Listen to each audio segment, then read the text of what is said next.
페이지에 나오는 게 소송행위라는 개념인데, 지금은 민사법 14를 배우는 데 있어서 지금 필요한 개념들을 재판의 구조, 심리의 구조, 그 다음에 이제 소송행위라는 개념을 아비타르라고 해요.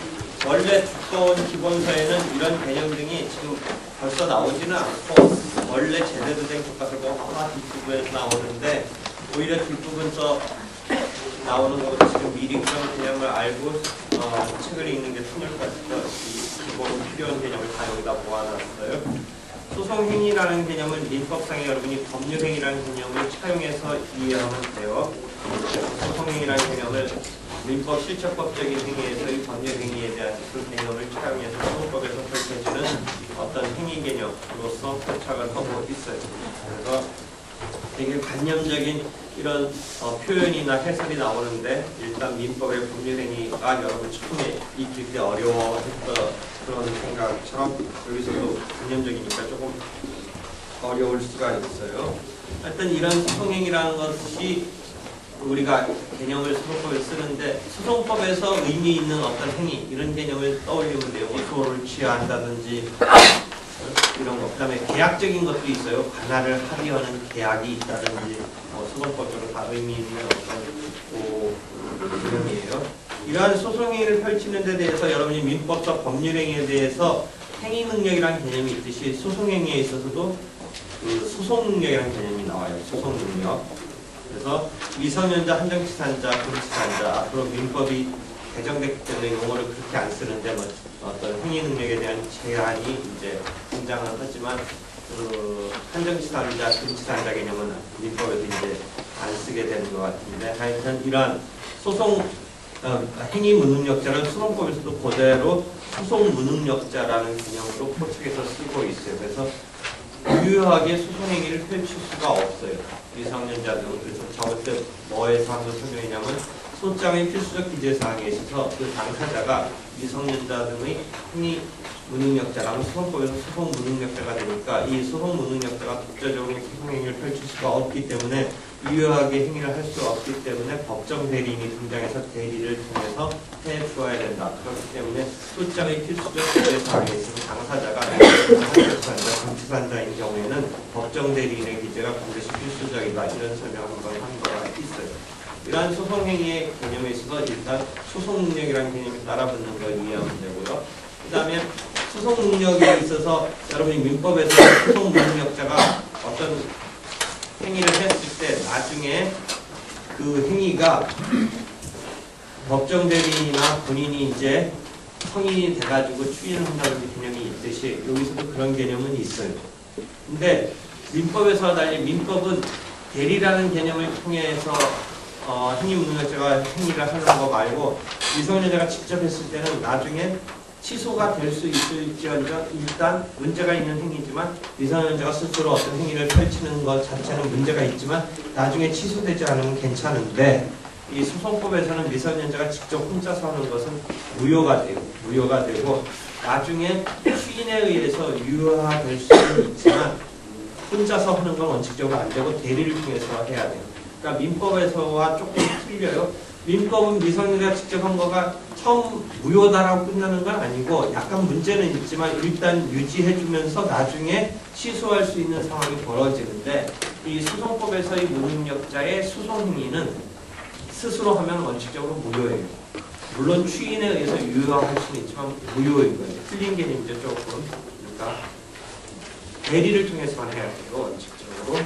그런 차이가 있네요. 그 다음에 여러분이 법률행위에서 펼쳐지는 여러 가지 취소 이런 개념이 소송행위에서는 원칙적으로 적용이 없어요.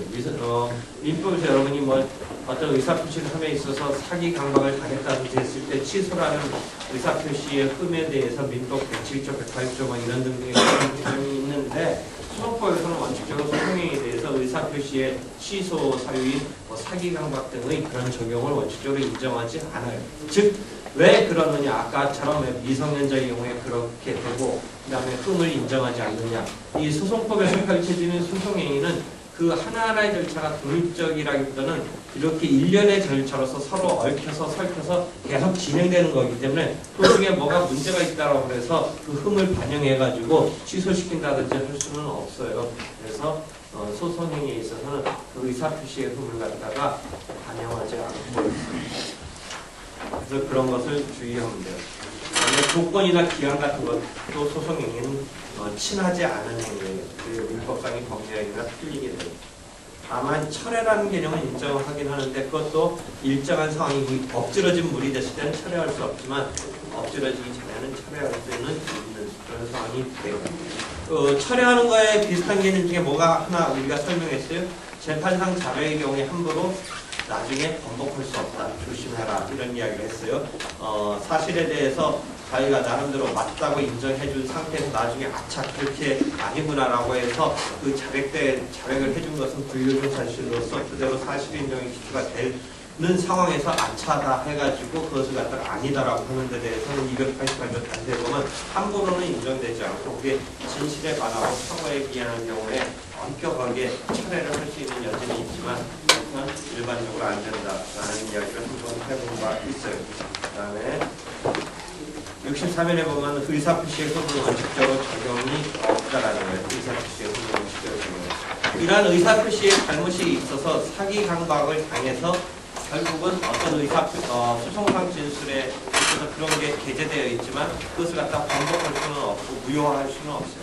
다만 나중에 그 판결이 그렇게 자기가 사기 강박 당한 데 대해서 상대방이 범죄 행위로 있어서 강요됐다든지 강요된 행위였다든지 어떤 사기인 거기 때문에 그것이 확정됐을 때 그 확정된 판결을 번복할 수 있는 것이 재심이라는 제도가 민사 사건이든 형사 사건이든 있는데 그러한 재심 사유에 의해서 그 번복 취소를 할 수는 있을지언정 개개의 소송 행위를 의사표시의 흠을 바탕으로 해서 취소시킨다든지 하는 그런 것은 예정하고 있지 않아요. 다시 정리한다면 우리가 판결에 있어서 상소까지 저번 때 설명을 했는데 상소가 돼서 대법원에 기각이 된다.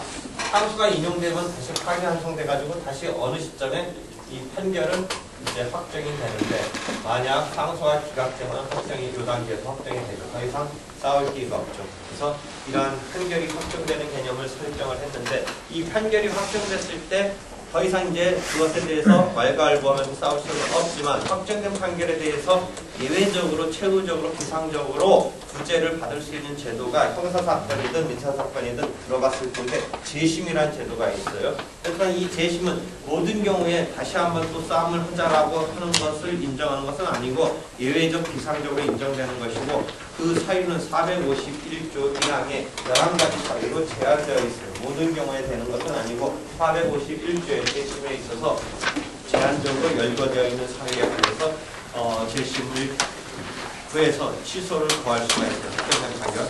하여튼 기본적인 메커니즘은 판결의 절차에 있어서 1심 판결, 2심 판결, 그 다음에 3심자에서 대법원까지 판단을 받아볼 수 있는데 그렇게 돼서 어느 단계에서 이제 확정이 된 그 판결은 더 이상 이제 싸울 수 있는 그 수단이 다 끝난 것을 그런 상태로 확정된 판결이라고 하는데 이 판결이 확정된 상태에 있어서도 그 불복 뭔가 거기에 대해서 억울한 면이 있을 때 새로 다툴 수 있는 기회가 일반적으로 보장되지는 않지만 일정한 사유에 있어요. 예컨대 범죄 행위로 어떤 소송상 행위가 판결된 것에 대해서 그냥 확정이 됐을 때 나중에 그 범죄 행위가 를 주장해가지고 그 소송에서 벌어진 그것을 주장해서 재심을 청구한다든지 하는 경우를 상정해서 이해해보면 될 거예요. 그래서 지금 다시 돌아와서 본다면 소송행위가 범죄행위 등에 의해서 사기, 강요, 강박으로 이루어졌을 때 그 자체는 우리가 취소시킨다든지 무효화할 수는 없지만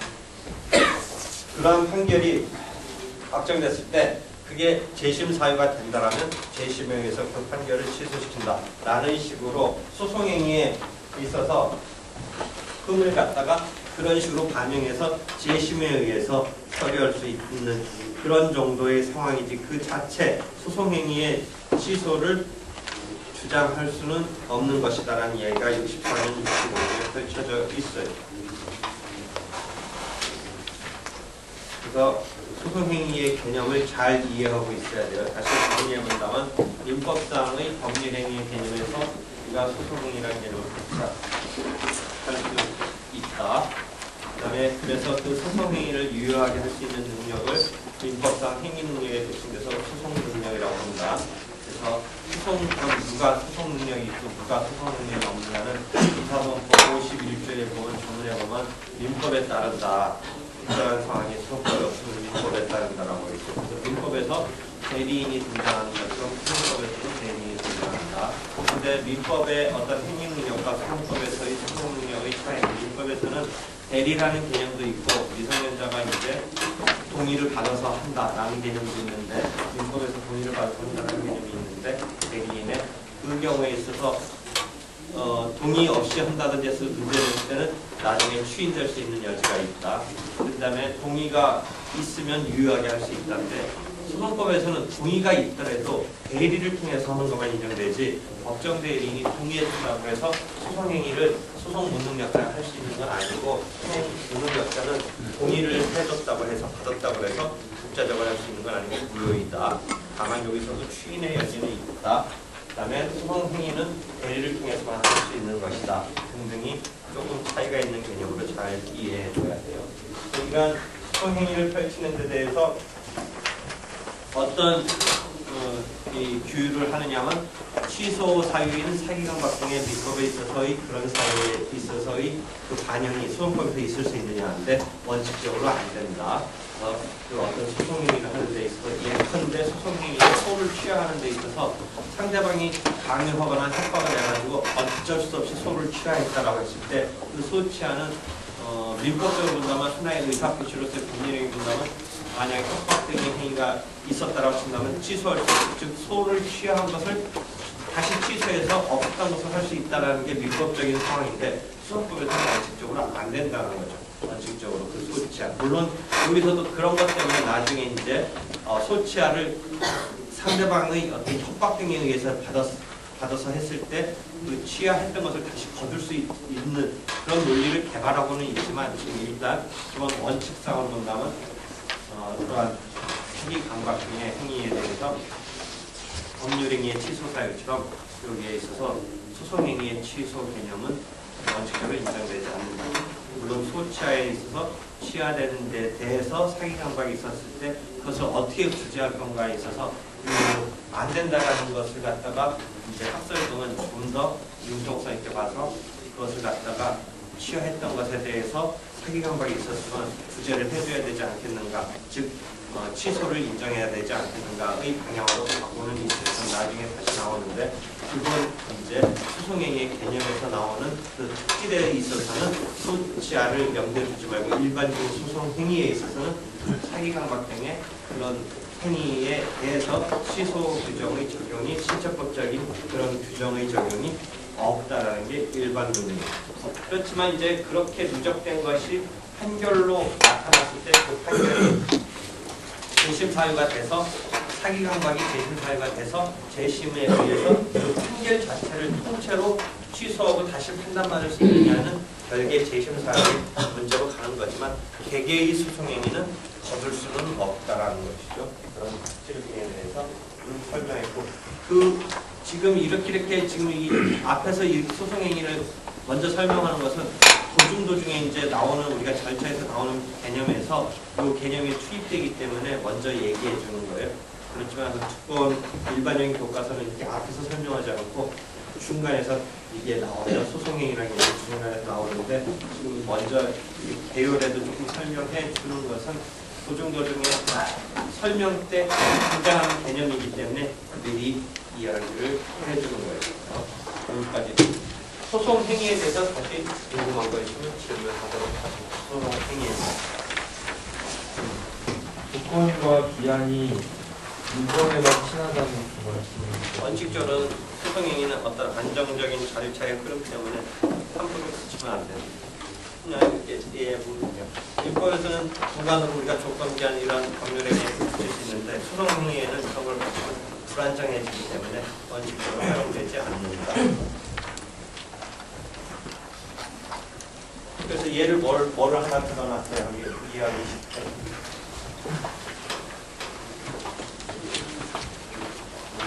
예를 들어 그렇다면 법원이 일정한 기간 내에 판결을 하지 않는 경우는 내가 소를 냈지만 판결을 자기가 한 2달, 예를 들어 2~3달 만에 판결해준다면 내는 소지만 2~3달 만에 판결 안 해주면 나 소제기한 것에 효력이 없다라고 했다라는 식으로 조건을 붙인다는 기한을 붙여서 소제기를 하는 걸 인정할 것이냐 보니까 아니다라는 거죠. 민법에서 어떤 법률 행위를 할 때 뭐 기한을 붙인다든지 조건을 붙여서 할 수도 있잖아요. 근데 그건 안 된다는 거죠. 소제기는 그냥 단정적으로 소제기를 해야지 뭐 법원이 어떻게 뭐 잘해주면 하는 거고 못해주면 안 하겠다 뭐 이런 류의 뭘 붙이면 안 된다는 거죠.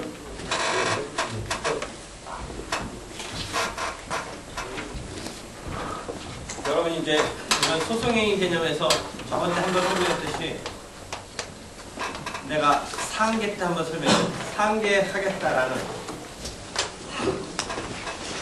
민법에서의 의사표시죠. 채무 소멸을 의도한 누구의 의사표시예요? 채무자의 의사표시죠. 상계라는 게 민법에서 의사표시잖아요. 근데 이게 소송의 와중에 X와 Y하고 싸우는 와중에 P고 Y가 X를 상대로 소송에서 상계하는 경우가 있어요. 상계하겠다라고 하는 경우도 상경을 잡을 때 상계 설명하면서 2가지가 있을 수 있다고 했죠. 지금 소송 이전에 소송 바깥에서 상계하고서 지금 방어 방법으로 상계됐으니까 원고의 채권에 대해서 더 이상 나한테 주장할 필요가 없다라고 하는 방어를 상계됐다는 것을 전제로 해서 펼치는 방어 방법이 있고 비로소 소송상 상계하겠다라고 하면서 그래서 상계가 됐으니까 원고 네 청구는 나한테 더 이상 구하지 마라라는 식으로 방어를 펼치는 2가지를 상계를 쓰는 상황을 설명한 바가 있어요. 다시 잘 이해해봐요. 첫 번째는 소송 바깥에서 반대 당사자의 청구에서 나도 너한테 채권이 있으니까 상계하겠다고 민법상 여러분이 생각하는 상계를 생각해보세요. 그렇게 상계가 됐는데도 불구하고 원고가 청구가 들어오니까 내가 언제 시점에 상계한 것으로 네가 지금 나한테 요청하는 그 채권은 끝난 거다 라는 이야기를 소송에서 하는 거예요. 상계가 개시되어 있지만 그거는 원고의 청구에 대해서 자기가 상계했기 때문에 원고의 채권은 소멸했다는 주장을 펼치는 거예요. 근데 지금 말하려는 거는 비로소 이 방어 방법으로 나도 너한테 채권이 있으니까 피고 입장에서 상계하겠다는 의사표시를 비로소 지금 하는 거예요. 그 다음에 플러스 그러니까 원고 채권 너는 나한테 더 이상 말하지 마라. 끝난 거다. 라고 소송에서 상계하면서 방어를 펼치는 거예요. 그러니까 조금 차이 알겠어요? 소송 바깥이나 소송 전에 상계에 의해서 펼친 것을 지금 소송에서 그런 상황을 말하는 류의 상계가 지금 방어 방법으로 쓰이는 경우와 지금 우리가 이제 소송에서 쓰는 류의 상계항변은 비로소 소송의 방어 방법으로서 상계하겠다고 소송을 통해서 방어를 펼치는 거예요. 이 상계 의사표시는 상대방한테 도달하면 효과가 발생하는 것이죠. 그러니까 소송에서 증비서면이라든지 소송의 법정에서 그런 펼쳐가지고 상대방한테 이제 그게 전달되면 상계 의사표시가 소송상 펼쳐진 거이자 민법상으로도 상계 의사표시를 한 셈이 돼요. 그러니까 2가지 성격이 나타나죠. 잘 생각해보세요. 소송에서 상계했다고 하는 말의 속성은 우리가 지금 소송에서 방어 방법으로서의 상계 항정 플러스 민법적인 상계 의사표시에 도달했다는 민법적인 상계가 지금 벌어지고 있는 거예요. 그렇죠? 그러니까 아까 첫 번째적인 상황은 실체법에서 펼쳐진 상계와 수소법에서 방어로 펼치는 상계에 했기 때문에 더 이상 갚을 필요 없다는 게 분리가 되는데 지금 2번째 상황은 그게 짬뽕돼서 나타나죠. 그렇죠? 그러니까 여러분이 소송행위랑 사법행위가 이제 감이 잡히죠. 그러니까 우리는 소송법에서 어떤 소송 능력이라는 개념을 독자적으로 설정하고 소송행위라는 개념을 독자적으로 설정을 하는데 사실은 차용된 개념인데 독자적으로 하는 거예요. 그럼 옛날에 소송법에 대한 의미를 부여하지 않은 사람들은 그런 거를 다 사법적인 거로만 세계를 펼쳤는데 지금 우리는 이 소송법적인 세계에서 그걸 보는 거예요. 더 나아가서 그것을 갖다가 독자적으로 보려고 하는 입장으로 가는 거예요. 그래서 나중에 보면 소송물에 있어서도 신소송물 이론이라는 게 나오고 그러니까 민법에서의 어떤 청구 개념을 우리는 동떨어져서 소송법에서 독자적으로 정하려는 것을 신소송물 이론이라는 좀 어려운 개념이 나중에 나와요. 그 다음에 지금 일단 민법상의 행위 능력에 대해서 소송 능력의 개념을 설정한 거예요.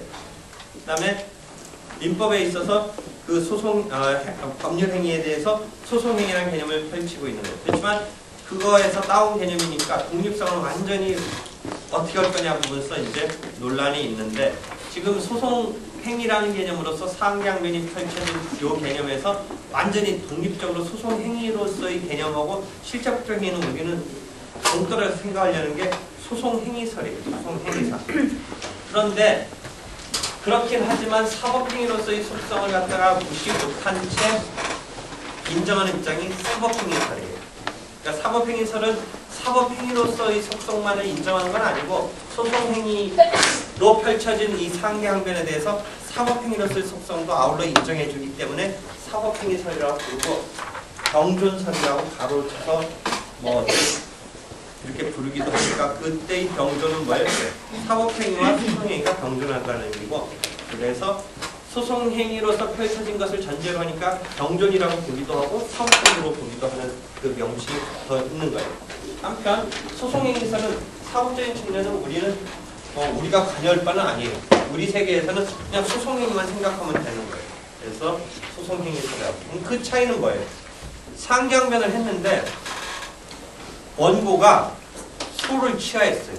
잘 보세요. X가 소를 제기했어요. 그래서 방어로서 상경변을 했는데, 실제 이게 소송법에서 방어가 아니고 그냥 실체법에서 돈 달라고 했는데 피고도 대여금 반환받으려고 하는데 피고도 외상대금 채권이 있어서 상계하겠다라고 한다. 물론 이거의 성립 자체를 원고가 인정하느냐 아니의 문제는 그 다음 단계로 펼쳐지겠지만, 외상대금 채권이 있다라고 해서 상계 요건을 충족해서 형성권으로 상계하겠다라고 Y가 얘기하면 실체법적으로 X의 소부 채권, X의 그 대여금, 여기서 1번 이걸 표시할게요. 1번 요 대여금 청구의 요것이 소멸하는 것이죠. 상계가 유효하게 되면 대여금 1번 채권도 상계에서 채무가 소멸하는 거죠. 그러니까 그게 실체법적으로 이루어진 것을 지금 소송법에 와서 생각해 본다면 어떻게 될 거냐. 그렇게 된다면 원고의 청구가 어떻게 되겠어요? 맞다면 기각될 뿐이었죠. 원고의 청구가 기각될 뿐이었죠. 상계가 인정되면 원고 청구가 기각돼야 되잖아요. 다른 다툼이 없고. 근데 원고가 무언가이기 때문에 소를 도중에 취하를 해버렸어요. 소를 취하하면 어떻게 되겠어요? 소송 계속이 소급적으로 소멸돼요. 267조. 그러니까 267조 1항. 267조 소의 취하의 효과라 취하된 부분에 대하여는 소가 처음부터 계속되지 아니한 것으로 본다. 처음부터 소가 계속되지 않은 걸로 봐요. 그러면 소를 제기해서 상계를 했을 때, 상계를 했는데 이 소가 취하되면 이 전체가 다 소급적으로 소멸이 돼요. 그러면 상계한 그것은 어떻게 되냐 이거예요. 자, 그럼 뭐 교과서 보지 말고 간단히 생각해봐요. 사법행위설과 소송행위설 두 가지가 있는데, 사법행위설에 의하면 아까 병존이라고 그랬어요. 소송상 운명이 소급적으로 없어져도 사법상 상계한 것은 별개로 남아요, 안 남아요? 어? 남는다죠. 근데 그걸 소송행위설로만 보는 입장에 대해서는, 소송 계속 소급적으로 소멸했으니까 그 상계의사 표시는 소송행위로만 보는 입장에서는 남냐 안 남냐에서 여기서 따지지 않는 거예요. 이해되겠어요? 결국은 우리는 소송법적인 것만 보는 거예요. 그래서 그 효과가 틀려지는 거예요.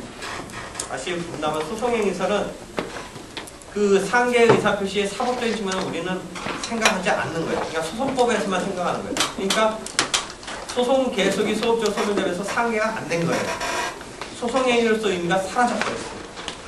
그 다음에 사법행위설 내지는 병존설에서는 소송법적인 의미는 사라졌지만 사법적인 의사표시는 병존해서 있으니까 소송행위로서 의미는 사라졌지만 뭐는 갖고 있어요?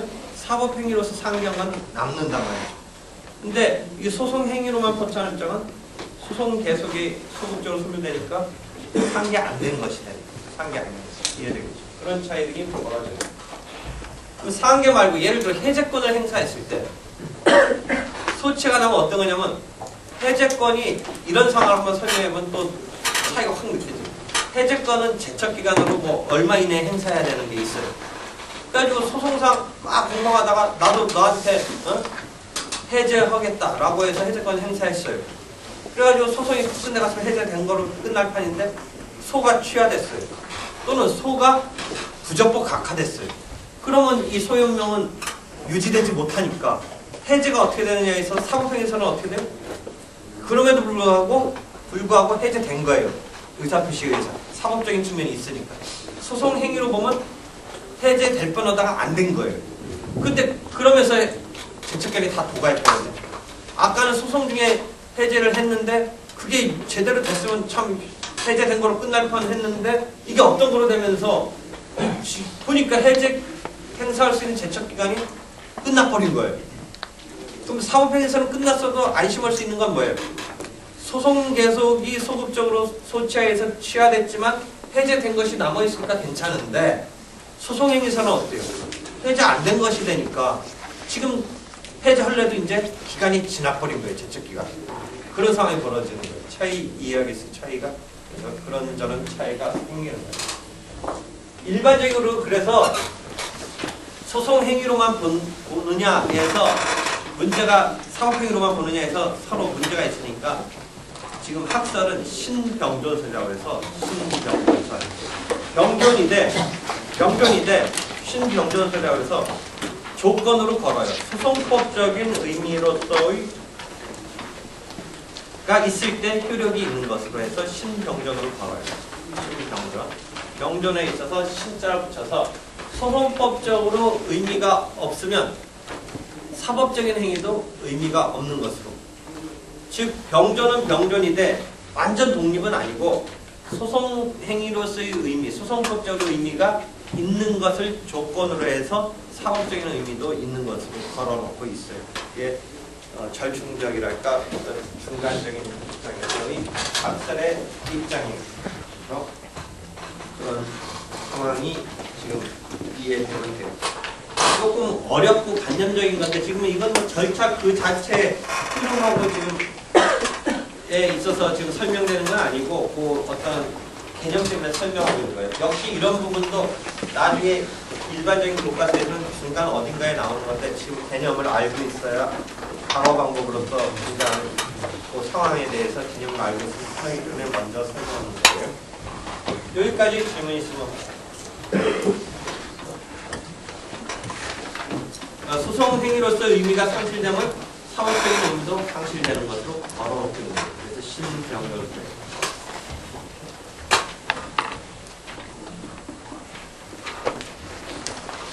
됐어요? 그 다음에 이제 이런 사법행위와 관련해서 또 하나 문제는 이제 합의에 있어서 나타나는 문제가 있어요. 합의. 그래서 그것을 실제법적으로 사법상의 계약 합의와 비슷한 이제 개념을 쓰면서 소송에서도 그런 합의가 있을 수 있는 거냐의 문제. 소송법은 절차적인 건데 당사자가 이렇게 합의해서 어떤 절차를 새롭게 형성하거나 하는 것을 인정할 거냐의 문제로서 등장을 하는 거예요. 그러니까 소송행위라는 개념으로서 단독행위와 합의, 뭐 합동행위 이런 게 실체법에 있는데 지금 그 가운데 합의에 해당하는 계약을 끌어왔을 때 무슨 문제가 하나 생기냐면 그런 개념을 설정했는데 원래부터 소송법의 조문으로 나타나고 있는 합의적인 어떤 그런 개념은 그것에 따르면 되는데 이렇게 절차의 흐름에 있어서 이게 민사소송법이 공법이잖아요. 원래 사법이 아니라 절차를 이렇게 국가가 마련한 건데 그것을 임의적으로 당사자가 변형시킨다든지 하는 것을 인정할 거예요. 라는 게 계약을 끌었으면서 소송법적으로 의미 있는 그 계약을 결부시켜서 소송계약이라는 것을 인정할 거냐의 문제가 등장했습니다.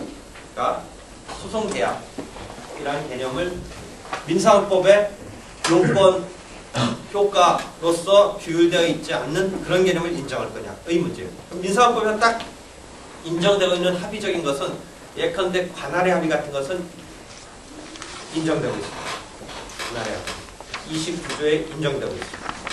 그러니까 그런 거는 계약적인 이런 측면의 양당사자의 합의지만 우리가 그 조문을 나중에 해석 적용하면 되지 지금 문제 삼을 필요는 없어요.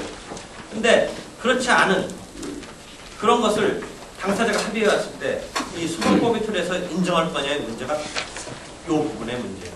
그래서 원래는 임의소송의 금지라고 해서 당사자끼리 이 절차를 마련해서 하는 진행을 금지시킨다라고 해서 임의소송 금지의 원칙이 원래의 원칙이었는데 임의소송을 굳이 금지할 필요는 없다. 그것이 당사자의 우리가 처분권주의, 변론주의라고 부르듯이 당사자의 자치적인 것을 소송법에서도 실제법적인 그 자치적인 것을 반영해서 보장해주고 있는데 그렇다면 합의적인 당사자의 그 자치적인 것을 굳이 부정할 필요 없다 해서 임의소송 금지의 원칙으로부터 유효하다라고 나아가고 있어요. 현재는 처음에는 임의소송이라고 해서 그런 당사자의 절차적 합의에 따른 어떤 진행을 부정적으로 봤어요.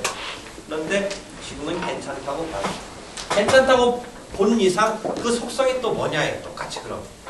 아까 어떤 단독적인 행위에 대해서 사법적인 행위로서의 측면을 어떻게 봐줄 건가의처럼 이 소송상 합의를 분명히 당사자의 의사의 어떤 확실한 그 계약적인 민법에서의 법률행위적인 측면의 사법적인 계약으로서의 측면과 이 소송법에서의 의미 있는 계약으로서의 측면의 그 상관관계를 어떻게 볼 거냐가 여기서도 또 문제가 돼요. 그래서 여기서도 사법계약설, 소송계약설 뭐 이런 얘기가 나와요. 어려운 개념이에요. 관념적이라. 예컨대 소를 취하는 행위는 아까 266조 등의 요건에 따라서 하면 돼요. 그 다음에 그런 거랑 비슷한 게 계약으로 이루어지는 것을 소취하하기로 하는 합의라고 그래요. 원고가 소취하하면 되는데 뭔가를 손 막 걸어가지고 계약적으로 만들어 왔어요. 물론 그런 걸 하기 위해서는 뭐 내용이 됩니다. 뭐 예컨대 다른 것으로 합의가 된 것은 부재소 특약, 여러분이 민법에서도 그런 얘기 입에 뵀을 텐데 부재소 합의, 부재소 특약.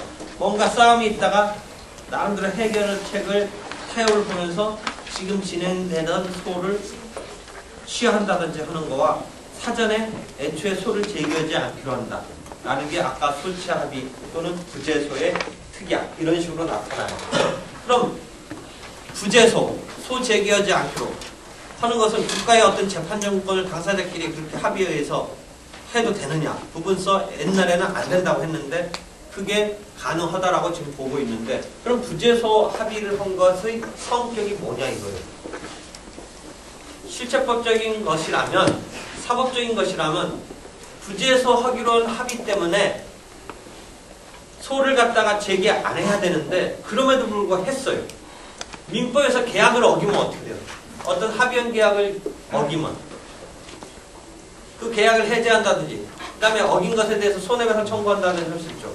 그럼 부재소 하기로 합의를 했는데 어기고 소를 냈어요. 실체법적으로 손해배상 청구를 한다든지 하면 되는데 이게 소를 낸 것을 부재소의 상황처럼 안 낸 것으로 만들 수는 없겠느냐. 우리가 계약을 했으면 지켜져야 되잖아요. 제일 좋은 건 그 계약이 이행돼야 되잖아요. 이행이 안 되니까 손해배상하는 거잖아요. 그럼 부재소 합의를 한 것을 이행을 시키려면 소를 제기한 것을 어떻게 해야 돼요? 가가지고 그냥 목덜미 잡아가지고 소장 뺏어가지고 막 낼라는 찰나에 뺏어오는 거 말고 이미 들어간 건 어떻게 해요? 법원까지 난입해서 캐비넷에서 사건 빼와야 되나? 그러니까 사법적인 이런 계약이 소송법적으로 어떻게 되느냐가 여기서 이제 자꾸 생각하게 되는 거예요. 이게 실체법이면 어떤 행동을 못하게 그 계약대로 이행하게 해야 되는 게 여기서 어떻게 하겠냐 이거. 그렇게 하려면 부재소 하기로 하는 합의를 사법계약이면 그렇게 하면 되는데 이게 소송법적으로 하지 않기로 했던 내용이기 때문에 그래서 소송계약인데 소송계약의 속성이 있는데 이것을 갖다가 낸 경우를 끄집어 못하게 한다든지 낸 것을 끄집어내는 여기서 이 사법적인 계약 말고 소송계약으로서 어떤 효력을 줄 건가가 고민이 되는 거예요. 이게 실체법과 다르기 때문에 그 내용이 소송법적인 의미 있는 내용이 담겨있기 때문에 그래서 그런 거예요. 그래서 그것을 사법계약으로 만약에 본 입장에서는 어떻게밖에 못해요.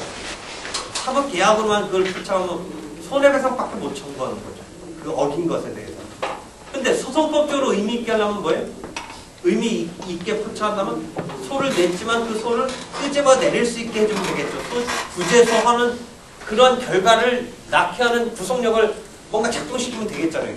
그러니까 소를 제기하지 않은 상태로 끄집어 내는 것을 어떻게 할 거냐인데 그 처리에 있어서 사법계약으로 보지 않고 현재 입장은 그렇다고 완전히 소송계약으로 보지도 않고 사법계약인데 소송상 그런 사실이 있다라고 법원에 제출을 하면 법원이 소송에 낸 것을 소의 이익이 없다고 그래서 무조건 각하시키도록 하는 처리를 지금 통설 입장, 판례 입장이 그렇게 보는 거예요.